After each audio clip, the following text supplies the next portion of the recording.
The Owen James Report is brought to you by JMMB. If you're serious about saving, you deserve JMMB. Donna! Hi, Sophie! I brought my friend to set up her plan. Donna, Hi! It's been so wonderful. From the moment we walked in, I felt really at home. My financial planner was so easy to talk to. She understands me and knows what I want. I feel like she really wants me to achieve my goals. It's easy. I am happy. You deserve people who really stand for you. You deserve JMMB. Welcome to the family.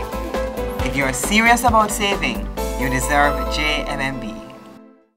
Good evening. This is the Owen James Report, and today we feature contrasting news from two listed companies, Palace Amusement Company and the RJR Group. First, the 91-year-old Palace Amusement Company is reporting a 96% growth in net profits for its financial year ended June 30. Revenue rose 16% to $842 million, while net profit climbed to nearly $20 million. Expenses fell, and the company did not remit taxes during the review period.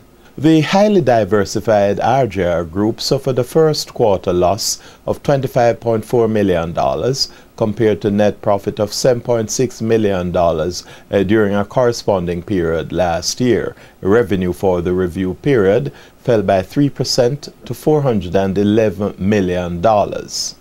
Factors contributing to the precipitous fall in net profit include Jamaica's generally weak economic conditions, a 7% hike in direct expenses to $185 million, as well as higher than budgeted talent fees.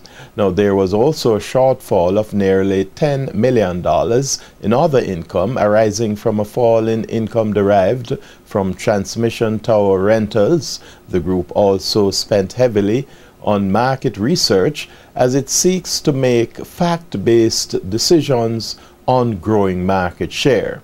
RJR Group's TVJ contributes over 65% to the group's profitability.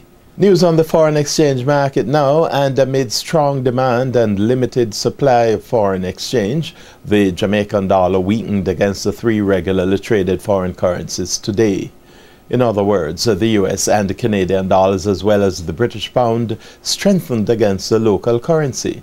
The benchmark American dollar gained 3 Jamaican cents, closing at an average selling rate of $89.74, whilst the Canadian dollar jumped by 29 Jamaican cents to close at $90.56.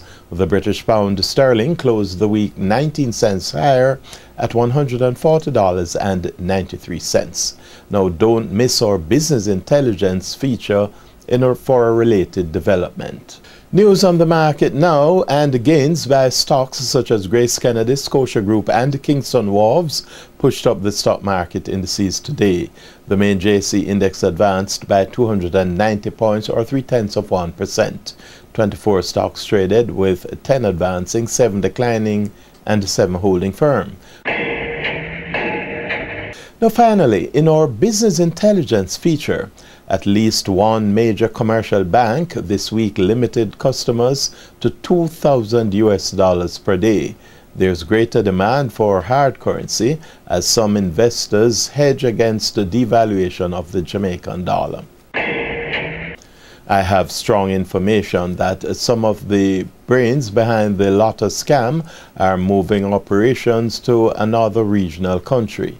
Now that Western Union has clamped down on the scam and implemented major restrictions on money transfer limits, there's news that scammers are using other agencies. That's the Owen James Report. Good evening.